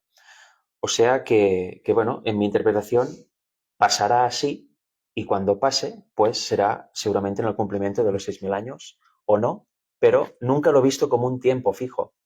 Porque si os fijáis, Aquí tenemos visiones diferentes, sí, un poco, pero cambiadas. bueno, no hay problema. Si os fijáis, hay varias citas de los 6.000 años, sobre todo los 4.000 años, perdón, que una es el bautismo de Jesús, otra en la cruz, otra en el nacimiento, y nunca, de hecho, nunca indica la Escritura del Señor una fecha exacta ni predica algo así, porque incluso a veces la acusaban, ¿no?, de haber puesto fecha para la segunda venida de Cristo, y él le dijo que sí, que yo oí de parte del Padre la fecha de la segunda venida, pero jamás la he podido recordar. Y luego en varios escritos de los pioneros y de ella misma, en varios libros, algunos no son muy famosos, pero también son válidos, están ahí, hablan de que efectivamente Dios va a dar el día y la hora exactos, la fecha de su segunda venida, pero va a ser en las plagas, en un contexto donde ya no hay salvación, no hay arrepentimiento posible, sino que será poco antes de la séptima plaga. ¿Para qué? ¿Para qué? Pues para dar esperanza al pueblo, a los 144.000 que estarán vivos ahí esperando al Señor, pero no para poner un tema como tema de salvación o tema de profecía final. Esto es lo que he estudiado yo y lo que he visto, con lo cual... Es tu convicción, sí, claro. Tengo incluso una serie en mi canal que podéis ver si lo deseáis, pero sí, es así. Y es muy respetable gente que crea distinto, por supuesto, pero personalmente yo antes creía una cosa, ahora creo otra y le doy validez a esta otra porque la verdad es que la argumentación bíblica del espíritu de profecía es impresionante. Me dio para 8 temas. Veo que nos preguntan bastante o nos dicen, ¿no?, que el milenio es en la Tierra, ¿no? Hay mucha reiteración, ¿no? Sí. Aquí Mono León Pérez dice, Apocalipsis 20, 4 al 6, dice que el milenio será en la Tierra. Mira, justo lo que iba a leer ahora. Yo quería leer antes unos versículos, ¿no? En el capítulo 14 del libro de Juan hay una promesa que el Señor Jesús hace a los discípulos. Y dice en el versículo 1, no se turbe vuestro corazón, creéis en Dios, creed también en mí. Dice, en la casa de mi Padre, ¿dónde es la casa de Dios? En el cielo, ¿no? Padre nuestro que estás en los cielos. En la casa de mi Padre muchas moradas hay. Si así no fuera, yo os lo hubiera dicho. Voy pues a preparar lugar para vosotros. ¿Dónde? En la casa del Señor, en la casa de su Padre. Y si me fuere y os prepararé lugar, vendré otra vez y os tomaré a mí mismo, es decir, os atraeré hacia mí, ¿no? Para que donde yo estoy, vosotros también estéis. Por lo tanto, luego también creo que es en el libro de Hebreos, ahora no recuerdo bien el versículo, pero Pablo mismo dice que anhela una patria mejor que... Hebreos 12 creo que es. Hebreos 11, Hebreos 12, ¿no? Hebreos 12. Una patria mejor y dice que es la patria celestial, ¿no? La Canaán celestial. Por lo tanto... Sí. Hebreos 12, 22 en adelante. Que dice, si queréis lo podemos leer rápidamente. Sí. Dice, sino que os habéis acercado al monte de Sión y a la ciudad del Dios vivo, la Jerusalén celestial, y a una compañía innumerable de ángeles, etcétera. Con lo cual aquí también se ve, ¿no? ¿Dónde es nuestra patria en esta Jerusalén celestial? ¿Que de dónde es? Del cielo, obviamente. Y en precisamente Apocalipsis 20, a mí me gustaría saber la comprensión de las personas, ¿no?, que leen este capítulo y entienden que está en la tierra. Lo digo porque yo lo veo diferente y me gustaría comprender, ¿no?, visiones diferentes. Pero aquí dice, si queréis lo podemos leer, dice Apocalipsis 20 del 1 en adelante, dice, vi a un ángel descender del cielo que tenía la llave del abismo y una cadena grande en su mano. Ya hemos visto antes que abismo era la tierra desordenada y vacía, y si vamos a Génesis 1 vemos que el Espíritu de Dios se mueve sobre la faz de las aguas y que ésta está en el abismo, ¿no? Lo vemos en Génesis 1, versículos del 1 al 2, con lo cual, según la Biblia, el abismo es la tierra desordenada y vacía. Este ángel baja a esta tierra desordenada y vacía, como hemos leído en los textos, donde no hay nadie, solo hay cadáveres encima de la tierra, y trae una cadena.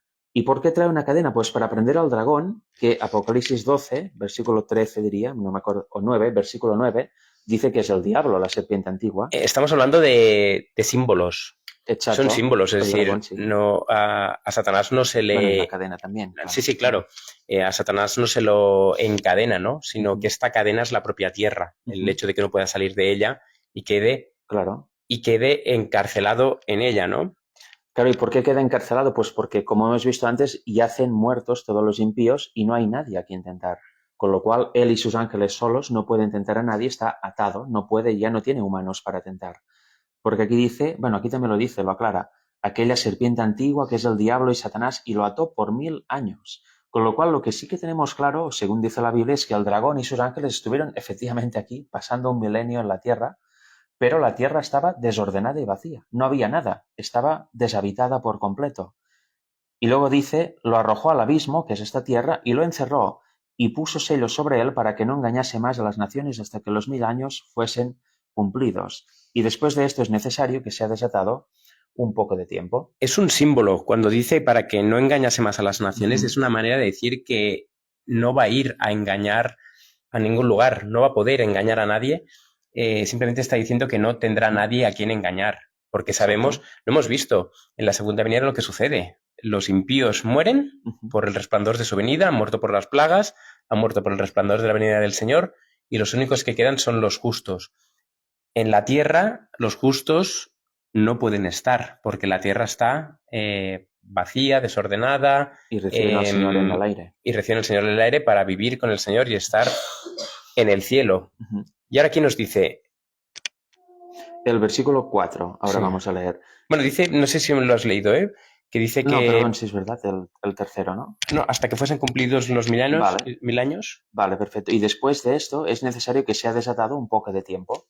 Después de los 1000 años, un poco de tiempo y el diablo es desatado.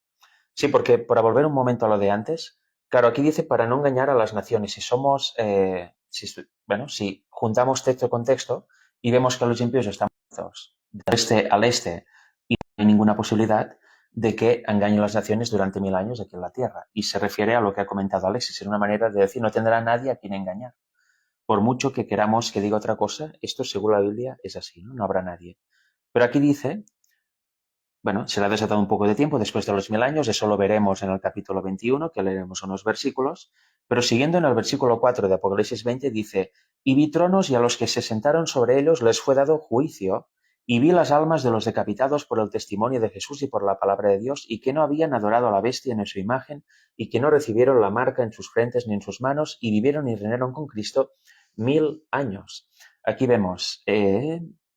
vi tronos y los que sentaron sobre ellos. Pablo también nos dice que no sabéis que vais a juzgar a los ángeles. Se ve que este juicio sucede, como dice también Daniel 7:18, si no recuerdo mal, en el cielo, donde está Dios, en esta Jerusalén celestial que es nuestra patria. Aquí en la tierra es imposible porque, repito de nuevo, no hay nada en la tierra. Y cuando Pablo dice que los justos son recibidos por el Señor en el aire, no dice en ningún momento para volver a bajar y vivir aquí en una especie de reducto o resistencia que haya.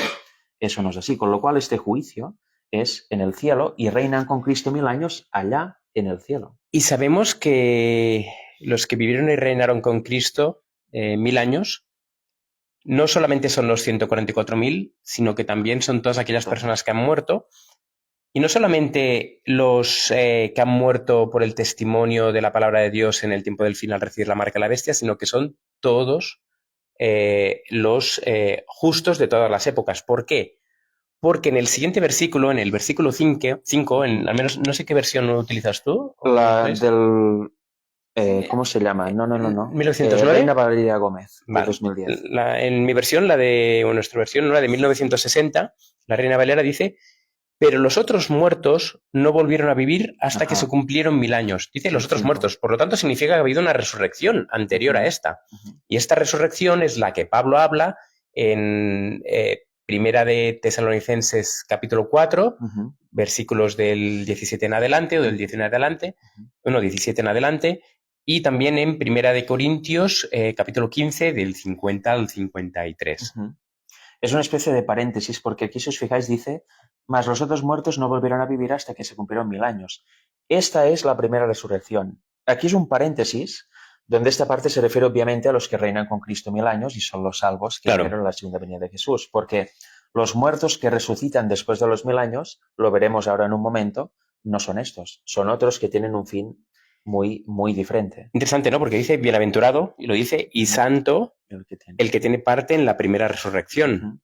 Dice, la segunda muerte no tiene potestad sobre estos, sino que serán sacerdotes de Dios y de Cristo y reinarán con él 1000 años en el cielo, no en la tierra.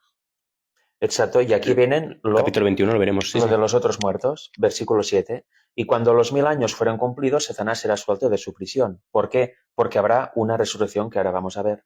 Y saldrá para engañar a las naciones que están sobre los 4 ángulos de la tierra, Gog y Magog, a fin de reunirlos para la batalla, el número de los cuales es como la arena del mar. Y subieron sobre la anchura de la tierra, rodearon el campamento de los santos, y la ciudad amada y de Dios descendió del fuego del cielo y los devoró. Aquí, fijaros, hemos vuelto a establecer que la tierra está desordenada, con lo cual aquí aparece de repente un montón de naciones desde todos los ángulos de la tierra, ¿no? Este Gog y Magog escatológico que se refiere que vienen de todas partes. Y que rodean la ciudad amada. Es curioso, la ciudad amada, ¿cuál es? La Nueva Jerusalén. Pero si vamos que está en el cielo, pero si vamos a Apocalipsis, aquí, si lo leemos así, decimos, claro, ellos estaban reinando con Cristo en la Nueva Jerusalén, porque están ahí en la Nueva Jerusalén. Pero si vamos al capítulo 21, Ujú. porque Apocalipsis lo tenemos que leer así, no podemos leerlo. Son cadenas proféticas que hablan sobre elementos concretos. A veces se saltan los elementos y tienes que buscar esos elementos en otro lugar. Y nos encontramos que en el capítulo 21, Juan dice que vi un cielo nuevo y una tierra nueva, porque el primer cielo y la primera tierra pasaron, y el mar ya no existía más. Y yo vi la santa ciudad, la nueva Jerusalén, descender del cielo. ¿Cuándo es esto? Después del milenio. El cielo nuevo y la tierra nueva no es hasta después del milenio. Ujú. Y dice que ve a la nueva Jerusalén descender del cielo. Por lo tanto, cuando en Apocalipsis 20, en el versículo 9, nos dice, subieron sobre la anchura de la tierra y rodearon el campamento de los santos y la ciudad amada, y de Dios descendió fuego del cielo y los consumió. Cuando está hablando de esto, está hablando que es justamente después del milenio cuando la nueva Jerusalén ha descendido. Se ha puesto en el monte, ¿no? Ujú. Y lo ha... Y ahí es donde decía Pedro que hay promesa de tierra nueva y cielos nuevos, es aquí, después del milenio. Vi un cielo nuevo y una tierra nueva. Y lo importante, y vi, ¿dónde está? Sí. la nueva Jerusalén. Y oí una gran voz del cielo que decía, aquí el tabernáculo de Dios, esta nueva Jerusalén, con los hombres, y Él morará con ellos, y ellos serán su pueblo, y Dios mismo estará con ellos y será su Dios. Esto es después del milenio, porque hemos visto que antes está la tierra destruida. Y quería comentar algo más que estaba... No, lo dejaré para después. Sí, A ver, acá tenemos varias preguntas, personas que nos saludan de diferentes partes, Argentina, Cuba.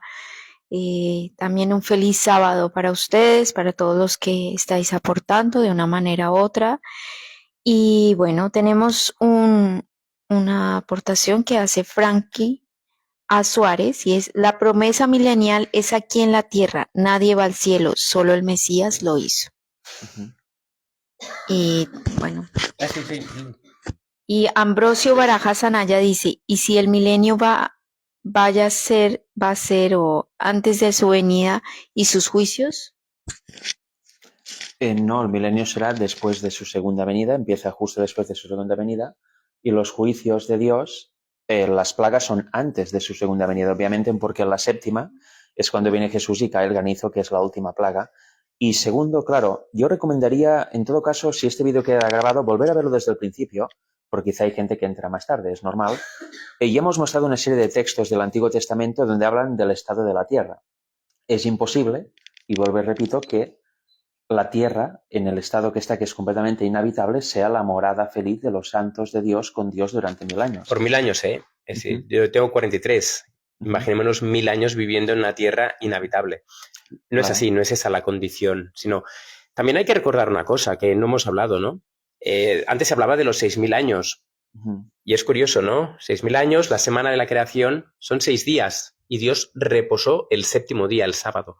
Por lo tanto, ese milenio, o mejor dicho, el sábado también tipifica este milenio, este día de reposo, en el cual pues la tierra también reposará, ¿no? Curiosamente, también en el sistema judío de la agricultura, que es un sistema no solamente judío, es un sistema que Dios quiere para todo el mundo. Lo que pasa es que ya no se aplica, ¿no? Antes hablábamos un poco sobre la agricultura pues extensiva y demás, ¿no? Y no dejamos reposar la tierra. Pero en el pueblo de Dios, Dios dictaminó precisamente que la tierra fuera trabajada, cultivada. Es un símbolo también del Evangelio, ¿no? Es un símbolo en el cual pues, Dios quiere que la tierra se siembre físicamente, pero también espiritualmente, se recoja fruto durante 6 años y que el séptimo año, el séptimo milenio, la tierra repose. Y de hecho eso lo establece en Levítico, ¿no?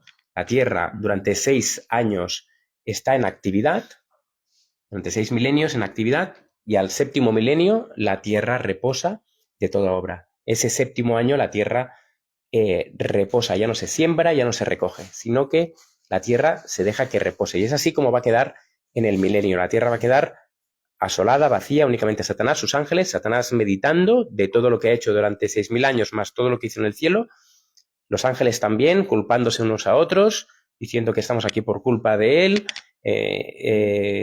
estarán, supongo, en contienda, peleándose, meditando, pensando cómo han podido perder aquello que tenían en el cielo y ahora están aquí en un lugar que comparado con el cielo es que son los dos polos totalmente opuestos. y después de ese milenio es cuando Cristo viene con los justos, bajando con la Nueva Jerusalén, y y es entonces que hay esa resurrección de los impíos. Todos los impíos, todas aquellas personas que se pierden, todas aquellas personas que no han querido aceptar al Señor Jesús como su Salvador personal, resucitan, ¿no? Y Satanás entonces ve todo ese ejército, dice que amplio, ¿no? Como la arena del mar, imaginémoslo, son muchísimos, que se van a perder, que se ponen juntamente con Satanás, ¿no? Y Satanás ordena que ataquen ese campamento. Pero entonces sucede algo, ¿no? Dice que de Dios descendió fuego del cielo y los consumió, ¿no? Y es que pensemos una cosa. Dice que ocupan toda la tierra, ¿no? Es decir, estamos hablando de millones. Si Dios restaura la tierra cuando viene por segunda vez y vuelve otra vez a quemar los impíos, dice que quedan como ceniza, que vuelve a recrear la tierra otra vez. Es decir, la recrean la segunda venida, luego viene el milenio, resucitan a los impíos después del milenio, los impíos son destruidos con fuego y otra vez se tiene que volver a recrear la tierra, no. La tierra, 6.000 años trabaja, 1.000 años reposa, los impíos resucitan después del milenio y la tierra es destruida, y a partir de esas cenizas de Satanás, de sus ángeles y de todos los impíos, se recrea la nueva tierra. Por lo tanto, nosotros hollamos, que decíamos y leíamos en Malaquías, en las plantas de nuestros pies, el polvo, las cenizas de los impíos. Sí, la verdad es que sinceramente no hay lugar, viendo el estado de la Tierra, para pensar en un milenio, en un hipotético milenio aquí en la Tierra. Bueno, tenemos varias preguntas y voy a leer dos, si queréis. Quizás ya concluimos, ¿no? Sí, hemos cubierto más o menos. ¿Qué haremos los justos en el cielo durante los 1000 años? Y leo la otra. Vale. ¿Qué hay sobre la ciudad celestial que baja? Hablan de 1000 años en los cielos. Mi duda es que la Biblia dice que ni cuerpo ni sangre poseerán el reino de los cielos. Al Señor le pertenecen los cielos y a los hombres la tierra. ¿Puedo contestar un momento a esta última pregunta? Adelante. Esta última pregunta, ¿no? En relación que ni carne ni sangre entra, es correcto. Lo interesante es que Pablo mismo dice que cuando somos resucitados, lo hemos leído, creo que era en Segunda de Corintios, o Primera de Corintios, perdón, ¿no? 15. Primera de Corintios. En Primera de Corintios 15 lo vamos a releer. Dice una cosa, y aquí os digo un misterio, no todos dormiremos, pero todos seremos transformados. En un momento, en un abrir y cerrar de ojos, es que no lo hemos leído todo, ahora me acuerdo. Dice, en un momento, en un abrir y cerrar de ojos, a la final trompeta, porque se tocará la trompeta, y los muertos serán resucitados incorruptibles. Los muertos en Cristo serán resucitados incorruptibles. Esa es la primera resurrección. Y nosotros seremos transformados, es decir, los 144.000 son transformados. ¿Y cómo es esta transformación? Porque es necesario que esto corruptible se vista de incorrupción y esto mortal se vista de inmortalidad. Y cuando esto corruptible se haya vestido de incorrupción y esto mortal se haya vestido de inmortalidad, entonces se cumplirá la palabra que está escrita: sorbida es la muerte en victoria, ¿no? Donde está muerte, tu aguijón, etc. Por lo tanto, vamos a resucitar con cuerpos nuevos, ¿no? Cuerpos transformados, glorificados, y a la vez también se nos dice que en el cielo ni se casarán ni se darán casamientos, sino que seréis como los ángeles. Por lo tanto, no sabemos bien qué naturaleza vamos a... Obviamente seremos humanos, pero también dice que seremos como los ángeles, ¿no? Entonces eso, hay un misterio también un poco en qué condición seremos como los ángeles, ¿no? Sí, y sobre qué harán los justos en el cielo, lo hemos leído hace un momento, pero vamos a leer otro versículo también. En 1 Corintios 6, versículos del 2 al 3, dice: ¿O no sabéis que los santos han de juzgar al mundo? Y si el mundo ha de ser juzgado por vosotros, ¿sois indignos de juzgar las cosas más pequeñas? ¿O no sabéis que hemos de juzgar ángeles? Cuanto más las cosas de esta vida. Y en Apocalipsis 24 dice así: y vi otros tronos, y a los que se sentaron sobre ellos les fue dado juicio, y vi las almas de los decapitados por el testimonio de Jesús y por la palabra de Dios, y que no habían adorado a la bestia ni su imagen, y que no recibieron la marca en sus frentes ni en sus manos, y vivieron y reinaron con Cristo 1000 años. O sea que lo que harán en el cielo es juicio. Mejor dicho, comprobarán por qué los que no están ahí salvos no han sido salvos, ¿no? Porque el juicio obviamente se hace en el cielo por parte de Cristo, y por eso se dictamina quién es impío y quién no. Con lo cual ahí será una comprobación, una especie de juicio para entender por qué esta persona no ha sido salva. Sí, durante 1000 años estaremos eso, examinando los casos de las personas de por qué no están ahí y a cada caso pues alabaremos el nombre del Señor, porque veremos que Dios ha sido justo. Veremos la justicia de Dios, podremos examinar casos concretos, entenderemos cada día durante esos 1000 años iremos entendiendo más sobre la justicia de Dios. Obviamente, no únicamente estaremos juzgando los casos. Bueno, es que también es un poco, no hay mucha revelación, ¿no? En relación a lo que vamos a acontecer o que vamos a hacer en el cielo, ¿no? Pero también tendremos la oportunidad de ver y conocer a personas que vivieron aquí en las Escrituras. También conoceremos a famosos, nos reconoceremos unos a otros, así como Cristo fue reconocido por sus discípulos, pues nosotros también seremos reconocidos, ¿no? Si en la transfiguración, que es un símbolo de la segunda venida, curiosamente, ¿no? Está Elías y Moisés. ¿Por qué están? Porque están vivos y porque están en el cielo. En la transfiguración simplemente es un símbolo de la segunda venida y está Elías, que es símbolo de los 144.000, aquellos que no pasan por la experiencia de la muerte, y también es un símbolo de los profetas, ¿no? Y Moisés, que es un símbolo de aquellos que van a morir y van a resucitar en Cristo, como dice en Judas 1.9, ¿no? Como Satanás y Miguel, pues contendían por el cuerpo de Moisés, ¿no? Básicamente estaban contendiendo porque Miguel, que es Cristo, tema complejo, pero también un día hablaremos de él, están contendiendo por el cuerpo de Moisés para resucitarlo, ¿no? Así como sucederá con los justos, muertos. Cuando Cristo venga por segunda vez, Satanás va a intentar contender por aquellos, os va a reclamar como suyos, si tal persona era una pecadora, si tal, pero sin embargo Cristo los va a reclamar como suyos. Sus pecados han sido confesados, han sido perdonados, han sido lavadas con la sangre del Cordero y por lo tanto esas personas Dios les da la salvación y Satanás los reclama como suyos y contiende, ¿no? Entre comillas, con Miguel, que es Cristo, que viene con voz de arcángel y con trompeta de Dios, ¿no?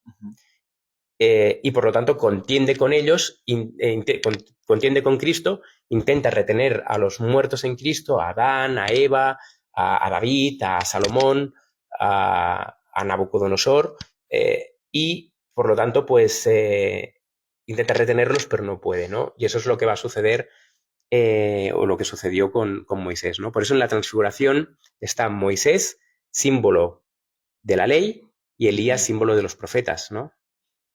Efectivamente. Y para terminar este pequeño tema, para ahondar un poco más en que carne y sangre no heredan al reino de los cielos, Hebreos 2.14 nos dice, así que por cuanto los hijos participaron de carne y sangre, o sea, somos nosotros, Él, que es Cristo, también participó de lo mismo para destruir por medio de la muerte al que tenía el imperio de la muerte, esto es, al diablo. Aquí vemos que Cristo tomó nuestra misma naturaleza caída, con esta misma carne y sangre, no cedió a la tentación por el poder de Dios en él y venció de esta manera a la muerte en nuestra carne. Si no, no podía haber vencido la muerte para nosotros, no nos hubiera servido de nada. Y Cristo, creo que estaremos todos de acuerdo que con esta carne y sangre murió en la cruz y luego resucitó y fue al cielo. Entonces, ¿cómo Él pudo haber ido al cielo si carne y sangre no heredan el reino de Dios? Si Él vino con nuestra misma carne, y eso es un tema aparte, ¿no? Para profundizar mucho, nosotros, como ha leído Alexis en los versículos de antes, nos pasará lo mismo. En nuestra misma carne y sangre resucitamos, somos transformados, nuestro cuerpo es transformado y luego somos llevados al cielo. Con lo cual, evidentemente, carne caída y nuestra sangre no heredan al reino de los cielos, pero sí nuestra naturaleza humana transformada, glorificada. Es lo que le pasó a Cristo y lo que le pasará a los salvos cuando venga Cristo Jesús. Por eso pueden ir al cielo, estar 1000 años y luego volver a bajar y que haya la destrucción final y la recreación de la tierra. Vale, tenemos pregunta, ¿sí? últimas preguntas. También darle gracias a las personas que nos saludan desde Argentina, desde diferentes partes del mundo, Puerto Rico, y que es una bendición que estéis acá para nosotros. Y bueno, tenemos la última pregunta. La pregunta la hace Maritza Maldonado. Mi pregunta es, ¿qué han hecho los ángeles para que nosotros los juzguemos? Una buena pregunta, ¿eh?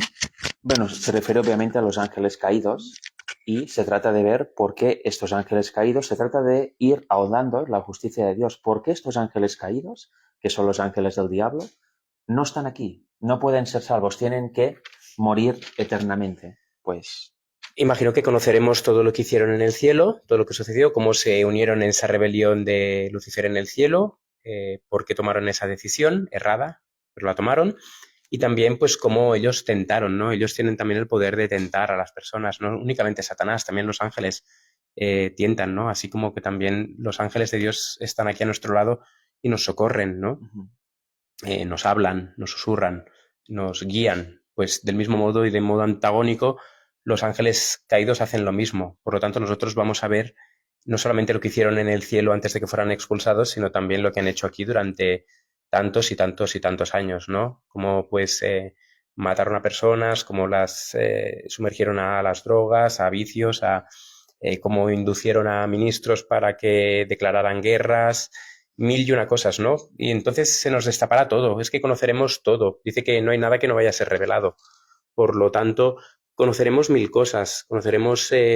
la gente dice, qué aburrido, ¿no? El cielo. Pues voy a decir algo, pero quizás es un poco así políticamente incorrecto, pero quizás a la gente lo que más le gusta es cotillear, ¿no? La vida de los demás, ¿no?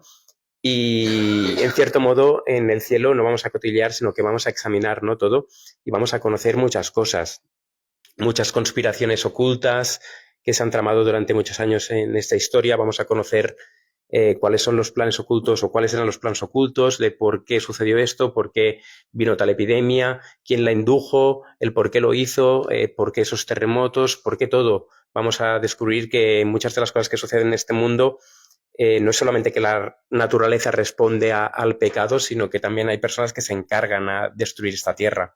Y de hecho, un versículo que dice que Dios va a venir a destruir a los que destruyen la tierra.